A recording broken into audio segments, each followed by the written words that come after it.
Well, tonight, a North Carolina homeowner won't lose her home after WCNC Charlotte asked, "Where's the money?" Over the last year, we've reported extensively on the plight of people who've applied for pandemic mortgage help as through the often slow to deliver North Carolina Homeowner Assistance Fund. So as we continue to advocate for those waiting for urgent help with their monthly payments, WCNC Charlotte's Nate Morabito discovered the same company North Carolina hired to run the program here could very well lose its contract in Pennsylvania after similar problems. This has been the most stressful thing I've ever been through. A frazzled Kay Blinson has sent us more than 36 emails since September. You just been a lifesaver. Asking for help securing her first mortgage relief payment. I probably would be out of my home by now. And more recently, collecting her last through the North Carolina Homeowner Assistance Fund. It took, 5 months to get January? The state's housing finance agency signed a $23 million contract with IEM, a North Carolina-based disaster recovery company, to run the pandemic program. More than a year and a half later, we feel like we've turned the corner on the process. Executive Director Scott Farmer says the process has become fairly seamless, thanks to IEM dedicating more resources to be more responsive. I really don't want to lose it. They just told me to be patient with the process. Just concerned.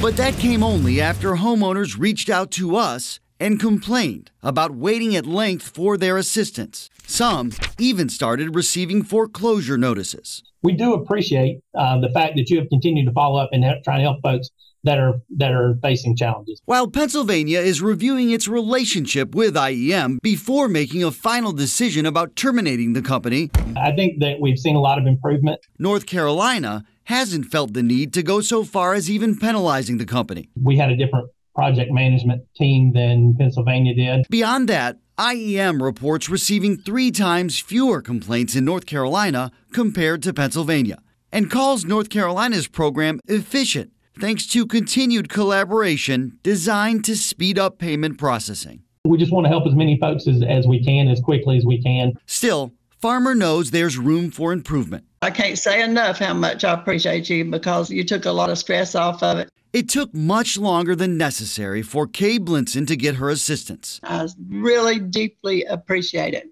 But all of those emails to us eventually paid off. She now joins roughly 13,000 others helped by the North Carolina Homeowner Assistance Fund. I can tell you this, we're just so glad that you finally have this stability. Without you, I would still be dealing I'd still be dealing with a lot of stuff. So thankfully it's behind me. The state continues to say loan servicing companies' role in all of this remains the slowest part of the process, an area the state doesn't have much control over. Nate Morabito, WCNC Charlotte.